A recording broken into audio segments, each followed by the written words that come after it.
E agora, na nossa terceira parte, iremos falar da moral kantiana, que a gente também chama de a moral do dever, né?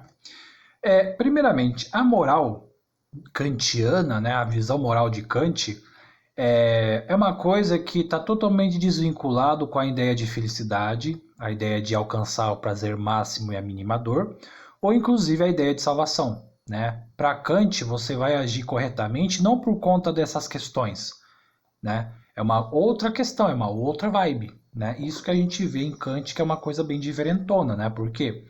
Porque se a gente pegar todos os pensamentos morais anteriores a Kant, todas as visões morais tinham foco em um desses tópicos aqui, né?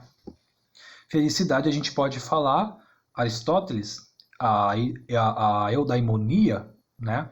Você vai agir corretamente, né? Virtuosamente para alcançar a eudaimonia, que é a felicidade também, né? Que é o mesmo significado.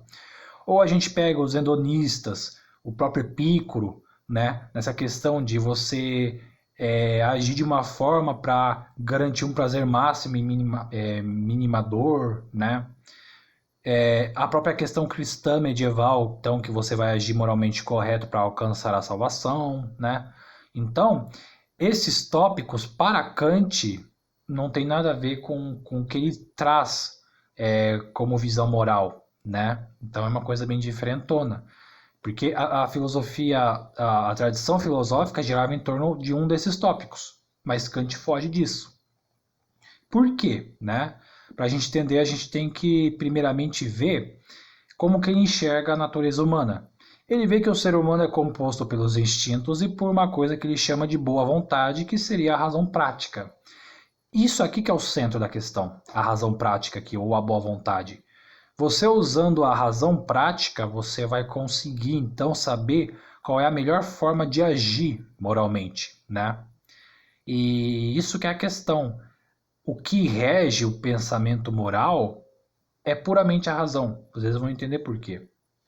Tá, professor, mas qual é o objetivo então da moral kantiana, né? Se não é para alcançar a felicidade, a salvação, ou até não é algo para alcançar o prazer máximo e a mínima dor. Então, para que serve a moral kantiana?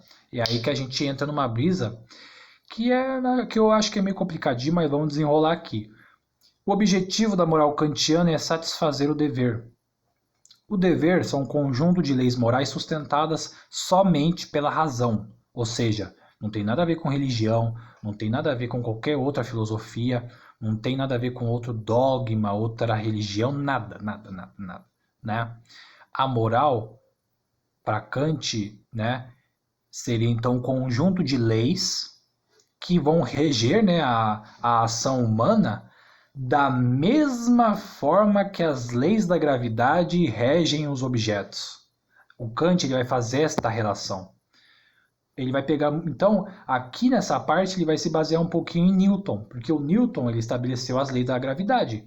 Ele vai falar, olha, todo objeto que existe no mundo vai agir dessa forma porque ela está obedecendo às leis da gravidade.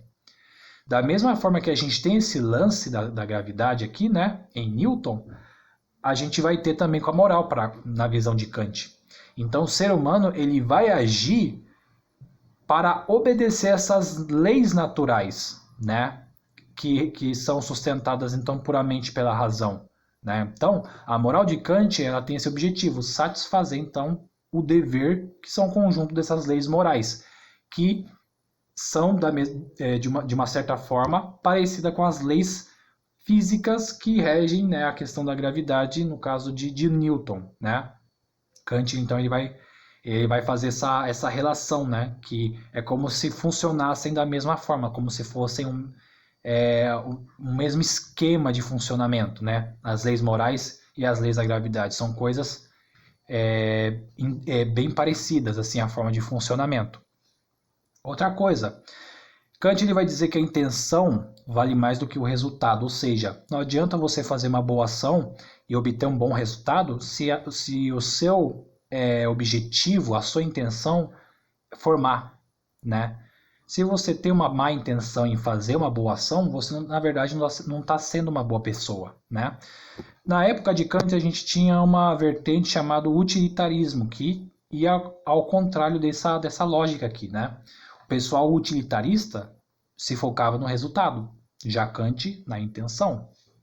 Como assim, professor? Um exemplo. Temos uma velhinha atravessando a rua, né?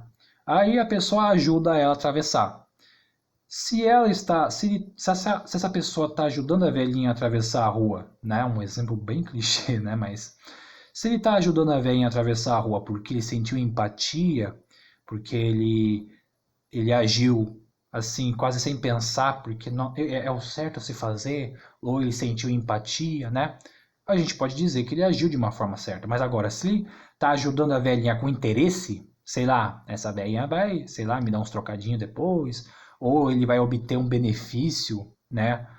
Depois de ele fazer essa boa ação. Se ele está agindo com interesse, então ele não está sendo uma pessoa boa. Ele não está agindo corretamente, na verdade. Independente se o resultado for bom ou não, né? E a gente vê isso muito na realidade. Agora você, né, vou trazer aquela crítica lascada, né?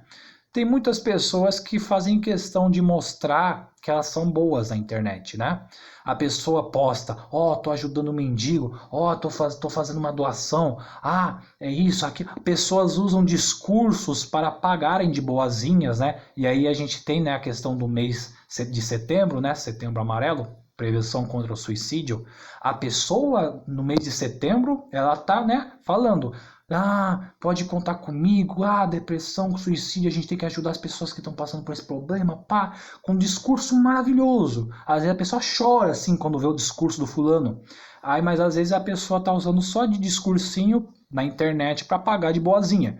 E aí se a gente vê a vida da pessoa, no resto do ano a pessoa está acabando com a autoestima de meio mundo, né? Piorando a situação de pessoas que estão passando por problemas. Tem gente assim, né? Kant vai pegar essas pessoas e vai chamar de hipócrita, né? Nada mais, nada menos que hipócritas, porque elas estão fazendo uma coisa boa, né? Ou seja, usando um discurso pró a campanha, por exemplo, do Setembro Amarelo, mas com intenções más, porque ela quer pagar de boazinha. Sendo que no resto do ano, como eu falei, né, tem gente que faz totalmente o contrário, né? É interessante que é uma questão muito atual, né? Que a gente pode aplicar à atualidade essas questões de Kant, né? Isso que é interessante. Outra questão, né?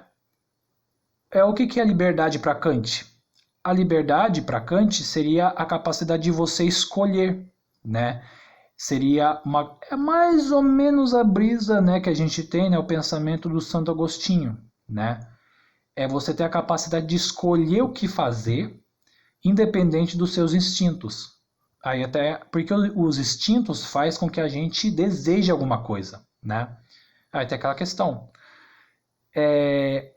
Eu vou fazer o que eu quiser. Mas se o que você quer influencia na sua ação, então você não é livre coisíssima nenhuma, né? Então, para Kant, a liberdade é isso. Uma capacidade racional de você agir, de você fazer a sua escolha, de agir de uma determinada forma, e uma autonomia diante aos instintos, né? Isso é verdadeiramente a liberdade para Kant.